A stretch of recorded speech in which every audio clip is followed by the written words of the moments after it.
नमस्कार, खबर झारखंड देख रहे हैं आप। आपके साथ मैं हूं रश्मि। बुलेटिन में सबसे पहले बात करेंगे झारखंड की सियासत से मिल रही इस वक्त सबसे बड़ी खबर से। झारखंड में राज्यसभा चुनाव की 2 सीटों पर बीजेपी चुनाव लड़ेगी। समीर उरांव और प्रदीप संथालिया रेस में सबसे आगे चल रहे हैं। समीर उरांव को मुख्यमंत्री आवास में चल रही बीजेपी विधायक दल की बैठक में बुलाया गया है। खबर है कि ये नामांकन भरने की तैयारी शुरू हो चुकी है। दिल्ली बीजेपी दफ्तर से प्रत्याशियों के नाम का औपचारिक ऐलान किया जाएगा। आपको बता दें कि सीएम आवास पर बीजेपी विधायक दल की बैठक भी चल रही है। निर्दलीय विधायक भानु प्रताप शाही भी इस बैठक में मौजूद है। इस वक्त की बड़ी खबर,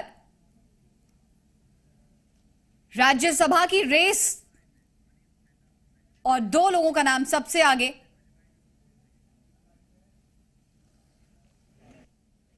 कि मैं निकलता हूं, इसके बाद मैं आप लोगों को सारी बात बताता हूं। फिर भी आपकी प्राथमिकता, आप एज ए सांसद राज्यसभा सारी बातें मैं बताऊंगा, सारी बातें बताऊंगा। खाली कृपया मुझे खाली आने दिया जाए।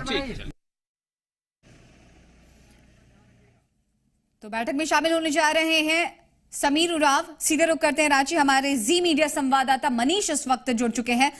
मनीष, समीर उरांव को मुख्यमंत्री आवास में चल रही बैठक में बुलावा आया है। इस बुलावे का क्या मतलब है? देखिए रश्मि, अभी हमने तस्वीरों में भी दिखाया है कि किस तरह से समीर उरांव जो है वो बीजेपी विधायक दल की बैठक जो इस वक्त झारखंड के मुख्यमंत्री के कांके रोड स्थित आवास में चल रही है। बैठक में समीर उरांव पहुंच चुके हैं और अभी थोड़ी देर पहले जो जी मीडिया को उन्होंने जो बयान दिया उसमें उन्होंने स्पष्ट किया है कि अभी वो इस मुद्दे पर कुछ भी बोलने वाले नहीं है, थोड़ा वक्त मांग रहे हैं, क्योंकि अभी भी आधिकारिक घोषणा नहीं हुई है बीजेपी की तरफ से।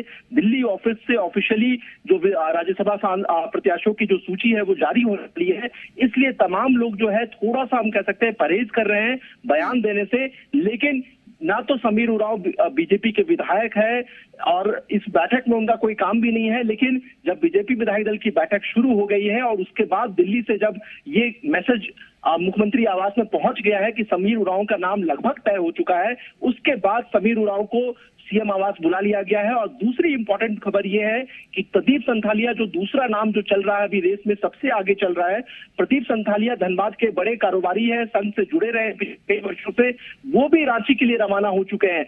यानी कि ये जो 2 नाम है जिनके लगातार चर्चाएं चल रही है, आधिकारिक घोषणा नहीं है, लेकिन इसके बावजूद बीजेपी के जो हमारे सूत्र है, चाहे वो रांची हो या दिल्ली हो, दोनों ही तरफ से ये खबर आ रही है कि समीर उरांव और प्रदीप संथालिया रेस में सबसे आगे चल रहे हैं। और पहला जो कैंडिडेट जो बीजेपी बनाने जा रही है वो एक ट्राइबल चेहरे को बनाने जा रही है और वो चेहरा समीर उरांव हो सकते हैं। और इसकी 2 बड़ी वजह है।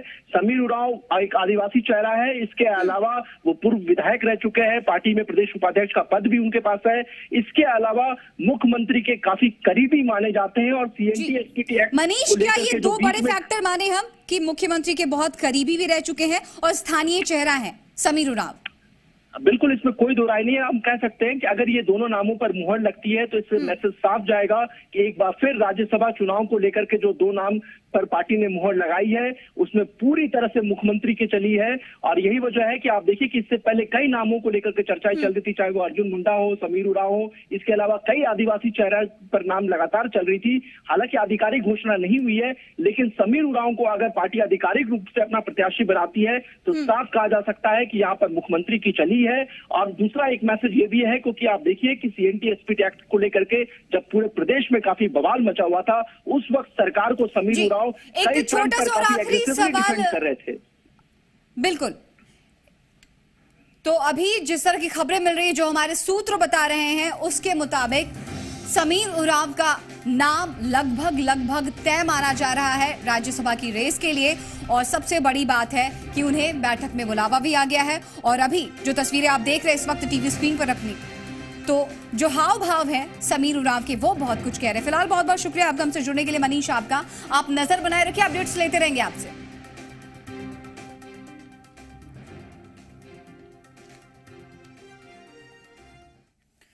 तो झारखंड में राज्यसभा चुनाव के लिए कांग्रेस ने धीरज साहू का अपना उम्मीदवार बनाया है। धीरज साहू का समर्थन जेएमएम भी करेगा।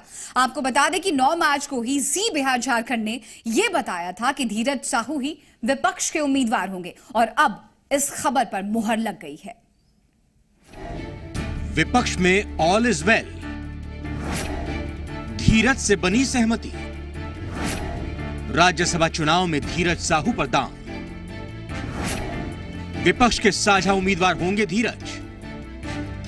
राज्यसभा चुनाव में विपक्ष का साझा उम्मीदवार कौन होगा, किस नाम पर कांग्रेस और जेएमएम के बीच सहमति बनेगी, इसको लेकर लगातार कयास लगाए जा रहे थे। अब इसका खुलासा हो गया है। राज्यसभा चुनाव में कांग्रेस के धीरज साहू विपक्ष के साझा उम्मीदवार होंगे। देखिए, निश्चित रूप से हमारे यहाँ फैसला हो गया है। आदरणीय धीरज प्रसाद साहू जी राज्यसभा चुनाव के उम्मीदवार होंगे। पहले भी वो 2 बार राज्यसभा में सांसद रह चुके हैं, काफी लंबा अनुभव है। जेएमएम का साथ निश्चित रूप से हमें विजय पताका लहराने में मदद करेगा और हम लोग दोनों ने तय कर लिया है, जीत सुनिश्चित है। हमारी जो है शुभकामना है पहले ही से धीरज प्रसाद साहू जी के लिए कि वो आने वाले समय में सांसद होंगे। जी बिहार झारखंड की खबर पर मुहर। राज्यसभा उम्मीदवार धीरज साहू हो सकते हैं। धीरज साहू ने नामांकन पत्र भी खरीद लिया है। सूत्रों के हवाले से ये खबर मिल रही है। जी बिहार झारखंड ने 2 दिन पहले ही ये खुलासा कर दिया था कि धीरज साहू विपक्ष के साझा उम्मीदवार होंगे और अब इस खबर पर मोहर लग गई है। कुमार चंदन, जी मीडिया, रांची। आगे बढ़ेंगे। राजधानी रांची के नगड़ी में अपराधियों ने दिन दहाड़े बीजेपी नेता की गोली मारकर हत्या कर दी।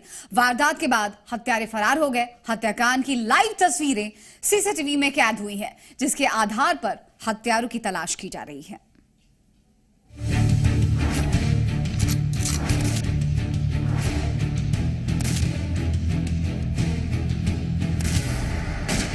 दिन दहाड़े बीजेपी नेता की हत्या, गोलियों से दहल उठी रांची।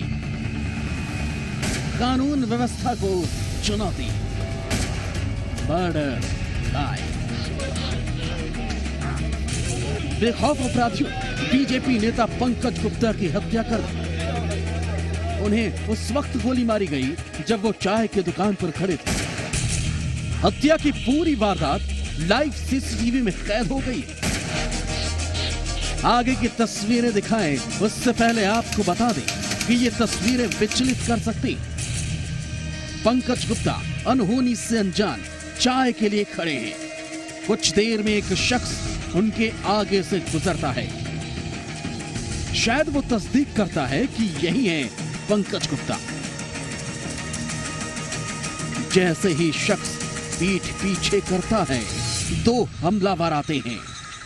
एक बगैर हेलमेट और दूसरा हेलमेट में होता है, जिससे जाहिर होता है कि ये दोनों मोटरसाइकिल पर थे। देखते ही देखते पंकज गुप्ता को कान के पीछे से बेहद नजदीक से गोली मार दी जाती है। गोली लगते ही पंकज गुप्ता जमीन पर गिर जाते हैं।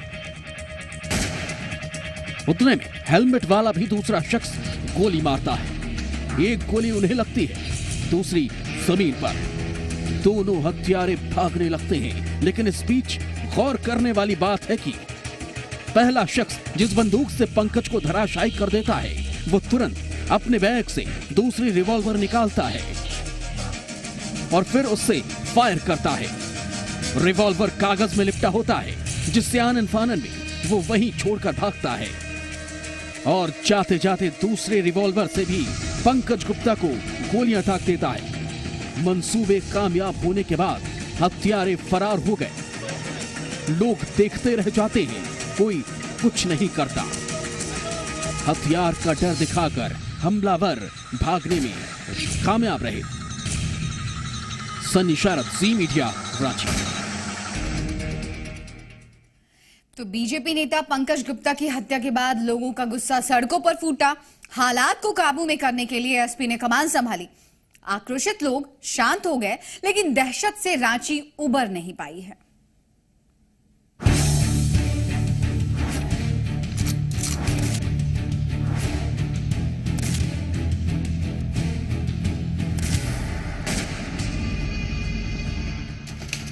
चार गोलियां, 8 सेकंड।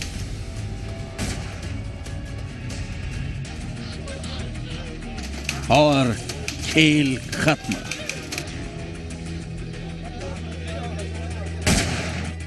रांची में दिन दहाड़े बीजेपी नेता पंकज गुप्ता की हत्या की ये खबर आग की तरह शहर में फैली। देखते ही देखते आसपास के शटर डाउन हो गए, लोगों का गुस्सा फूटा। ये वीडियो फुटेज देखने से पता चला, यहाँ पे ये चाय पीने मांग के इस जगह खड़े थे, यही जगह, और एक हेलमेट पहने हुआ था, एक बिना हेलमेट पहने हुए लड़का, वही ऐसे करके पिस्टल निकाल करके इसको पीछे साइड मारा। आदमी ट्रेन से आ रहे हैं, बाइक से आता गोली मारता है, तो समझने की बात है। सीआर का व्यवस्था रहता, प्रशासन रहते तो इतना तो हिम्मत नहीं है कि गोली चल जाएगा। कहीं पर भी जाते हैं पैसा पैसा पैसा, और आदमी का कोई मोल ही नहीं रहता है। इतना करप्शन है, पैसा दीजिएगा तो आपका भी मर्डर करवा देंगे लोग। वारदात के बाद नगरी में मातम पसर गया। घटना स्थल पर बीजेपी नेताओं और प्रशासन का जमघट लगा। तफ्तीश के लिए पुलिस के अलावा फोरेंसिक टीम भी पहुंची। घटना स्थल से गोलियों के खोखे बरामद किए गए। साथ ही डॉग स्क्वाड के जरिए अपराधियों को ढूंढने की कोशिश जारी है। प्रशासन ने अपने तंत्र फैला रखे हैं। जहां भी हुई हत्यारे, पुलिस उन्हें ढूंढ निकालने का दावा कर रही है। लेकिन यह सवाल है, आखिर पंकज की हत्या क्यों की गई? किससे थी पंकज गुप्ता की दुश्मनी? क्या किसी बात को लेकर विवाद था?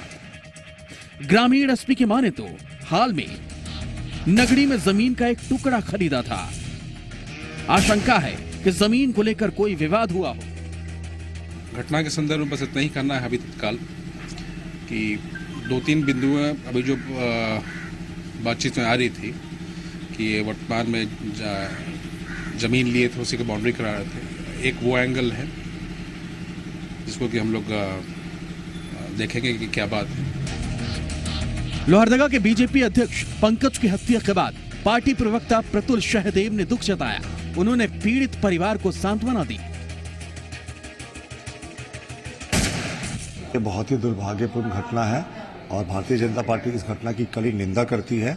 मुख्यमंत्री जी ने भी निर्देश दिया है सीनियर एसपी से बात करके कि जो अपराधी इस कांड में लिप्त है उनकी शीघ्र गिरफ्तारी हो। पुलिस के सामने हत्याकांड की कई गुत्थियां सुलझी हैं।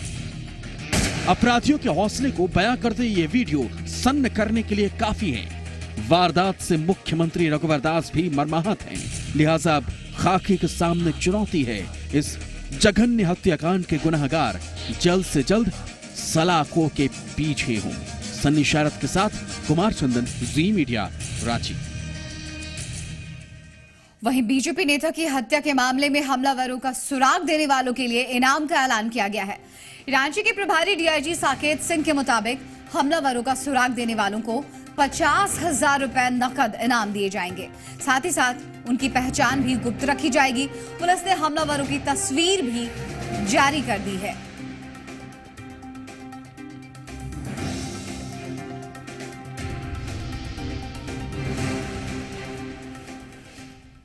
उधर बीजेपी नेता पंकज गुप्ता की हत्या के बाद राज्य की सियासत में भी उबाल आ गया है।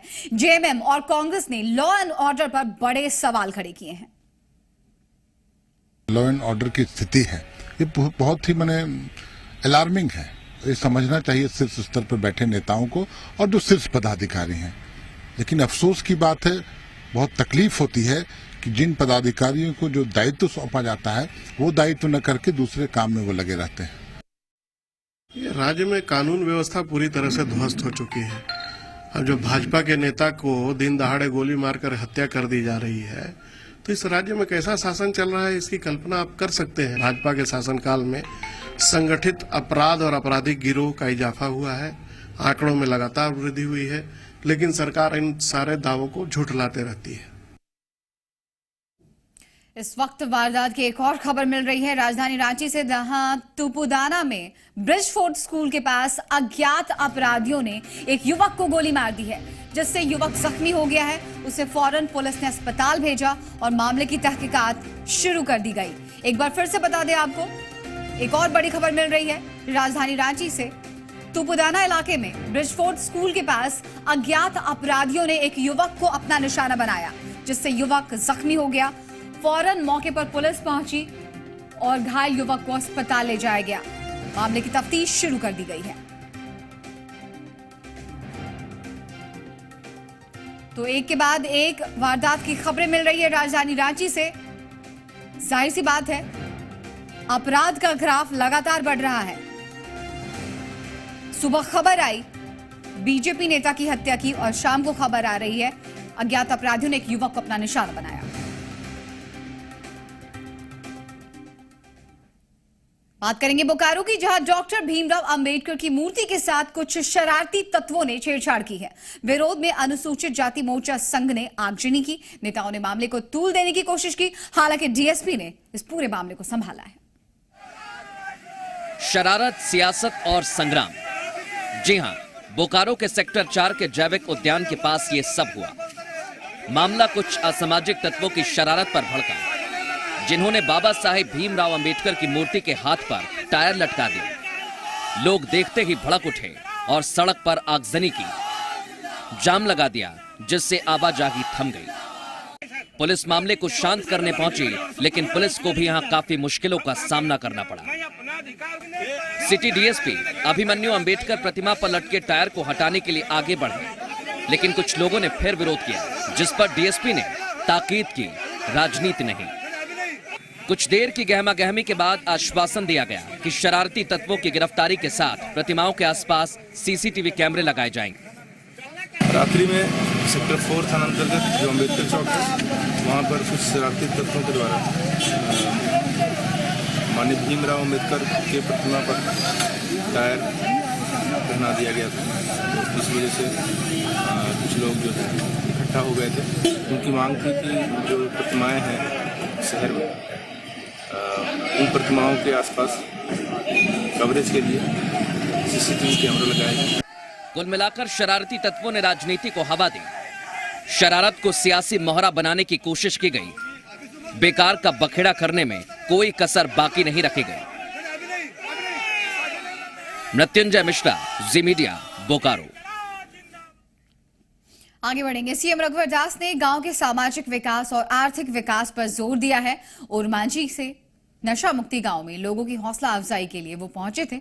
इस मौके पर उन्होंने दीदियों की सेवा की सराहना की और कहा कि महिलाएं चाह लें तो झारखंड को बदलते देर नहीं लगेगी। उन्होंने लड़कियों की शिक्षा के साथ साथ बिजली, पानी जैसी बुनियादी सुविधाओं को गांव तक पहुंचाने का संकल्प दोहराया। गांव में सीएम का भरपूर स्वागत किया गया। इस मौके पर उन्होंने जमीन अधिग्रहण को लेकर विपक्ष के प्रति आदिवासियों को आगाह किया।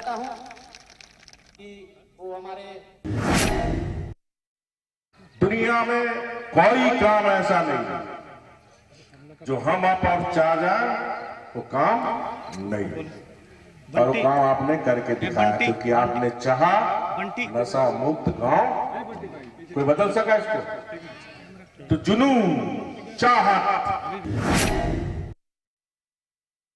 ये जो आप गरीबी की जिंदगी जी रहे, ये हमारा आने वाला झारखंड और गरीबी की जिंदगी ना जी, ये हर माता पिता का फर्ज है, क्योंकि आप तो अपनी जिंदगी जी ली, लेकिन नन्हे नन्हे बच्चे बच्चिया की जिंदगी इस गांव में उस तरह की परवरिश में ना जिए। ये जिम्मेदारी आपकी और हमारी। कम उम्र में अपनी बच्चियों का शादी हमें नहीं करने का, इसलिए झारखंड सरकार ने नारा दिया, पहले पढ़ाई फिर विदाई। बच्ची जितना पढ़े, हर माता पिता को पढ़ाना। कौन माँ का लाल पैदा लिया जो जमीन किसी का छीन लेगा? लेकिन गुमराह कर रहा, क्योंकि वो अशिक्षित है नतीजा। लेकिन जब आप शिक्षित हो जाएंगे तो समझ में आ जाएगा कि नेता झूठ बोल रहा खाली वोट लेने के लिए। इसलिए शिक्षा बहुत जरूरी। 2019 तक हर गांव, जो हमें अभी 9000 किलोमीटर बनाना, गांव से शहर को जोड़ो। इसलिए सरकार का एक ही फोकस है, गांव के चेहरे को क्या बदलना। पूरा नारा याद कर लो, अपना गांव अपना गांव। कोई भगवान नहीं आएगा टप से, आप बजरंग बली आ गया, गांव बन गया, आपको ही करना। संयोग देखिए कि सीएम रघुवर दास और पूर्व सीएम अर्जुन मुंडा दोनों की शादी की आज सालगिरह है। मुख्यमंत्री रघुवर दास मुंडा के घर पहुंचे और उन्हें बधाई दी। इस दौरान बीजेपी के कई सांसद और विधायक भी मौजूद रहे। सीएम से जब ये पूछा गया कि कैसा रहा अब तक का सफर, तो उन्होंने कहा, सुहाना सफर।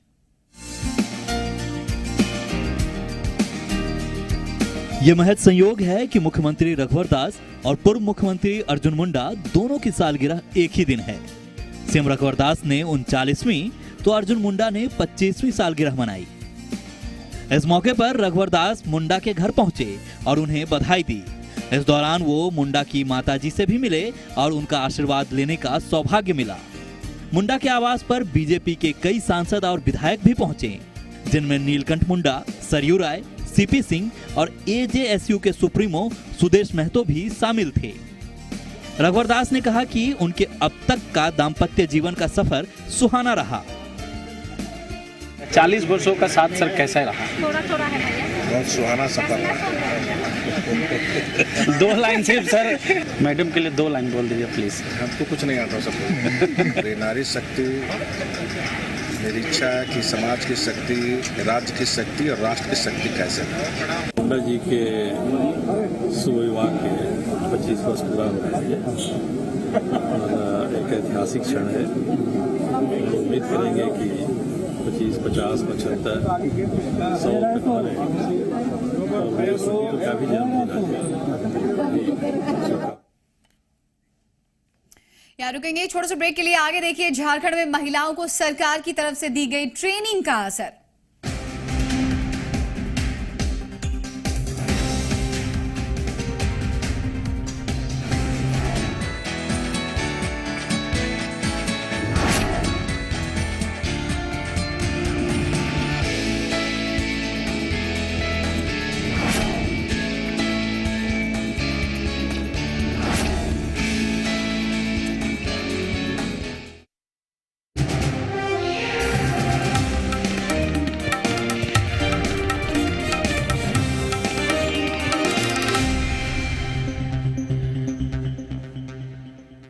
अब बात उन्नत झारखंड की। हजारीबाग में अब किसानों की फसल बर्बाद नहीं होगी। रघुवर सरकार ने महिलाओं को ट्रेनिंग दी है और अब महिलाओं ने बांस की मदद से कोल्ड स्टोरेज तैयार किया है, जो किसानों के लिए काफी मददगार साबित हो रही है।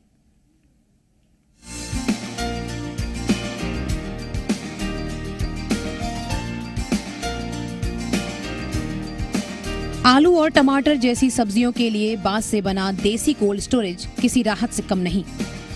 ये कोल्ड स्टोरेज हजारीबाग के टाटी झरिया प्रखंड की महिलाओं की देन है। कोल्ड स्टोरेज के इसी देसी तकनीक का मॉडल डिजिटल ग्रीन संस्था ने तैयार किया है। रघुवर सरकार की पहल पर Jharkhand state livelihood promotion society भी इस अभियान से जुड़कर महिला स्वयं सहायता समूह को ट्रेनिंग दे रही है और अब इस मुहिम से जुड़ने वाली महिलाएं बांस से कोल्ड स्टोरेज बनाकर अच्छा खासा कमा रही हैं। गांव लेवल में ये कोल्ड स्टोरेज है जो बांस का बना हुआ है। छोटे किसान के लिए एक बहुत बेहतर ये स्टोरेज है। देखा गया कि किसान, जितने भी किसान हैं, घर में खाने के लिए आलू रखते हैं और जैसे ही बारिश आया उसके बाद सारे आलू सड़ जाते हैं, उसको बाहर फेंक देते हैं। तो इसमें आलू स्टोर कर सकते हैं और आलू स्टोर करने के बाद एक भी आलू सड़ेगा नहीं। पहली बार बनाए गए इस तरह के कोल्ड स्टोरेज से दर्जनों गाँवों में खुशहाली आ गई। बांस के बेत से बने इस कोल्ड स्टोरेज की खासियत ये है कि इसमें पूरे एक सीजन तक आलू, प्याज, लहसुन को सुरक्षित रखा जा सकता है। कम लागत वाला ये देसी कोल्ड स्टोरेज किसानों में तेजी से लोकप्रिय हो रहा है और अब घर घर ऐसे कोल्ड स्टोरेज बनाए जा रहे हैं। इस देसी कोल्ड स्टोरेज की खासियत ये है कि ये किसी भी हवादार कमरे में तैयार हो सकता है। ये आलू और प्याज को नमी से बचाता है, बांस में फंगस नहीं लगता है और यही वजह है कि सब्जियां सड़ती नहीं हैं। एक बार अगर 2200-2300 रुपया खर्चा करके बना लेते हैं तो 7 से 8 साल का गारंटी है। ये अपना इसमें आलू सड़ने से बचा सकते हैं। सिर्फ आलू ही नहीं, इसमें प्याज, लहसुन भी इसमें को स्टोर कर सकते हैं। साथ ही साथ ये ऐसा बनाया हुआ है कि अगर किसी किसान के पास अगर आलू स्टोर के बाद अगर थोड़ा घर कमी है, रूम कमी है, तो ये फोल्डिंग सिस्टम है। इसको खोल करके छज्जे पे या कहीं भी सेफ जगह में आप इस स्टोर को रख सकते हैं और जब जरूरत पड़े तब आप इसको हवादार कमरा में लगा करके और इसको आलू स्टोर, आलू, प्याज, लहसुन स्टोर कर सकते हैं। देसी कोल्ड स्टोरेज साइज में छोटा और पोर्टेबल है। इसका पहला मॉडल अक्टूबर 2017 में तैयार किया गया था। इसे बनाने में करीब 2200 रुपए की लागत आती है और इसकी क्षमता 9 क्विंटल है और इसे 3-4 साल तक इस्तेमाल किया जा सकता है। रघुवर सरकार की कोशिश है कि साल 2022 तक झारखंड में किसानों की आमदनी दोगुनी की जा सके और इस मुहिम में देसी कोल्ड स्टोरेज बड़ी भूमिका निभा सकता है। ब्यूरो रिपोर्ट, जी मीडिया। इस अच्छी खबर के साथ इस बुलेटिन में फिलहाल इतना ही, लेकिन जी बिहार झारखंड पर लगातार जारी है खबरों का सिलसिला।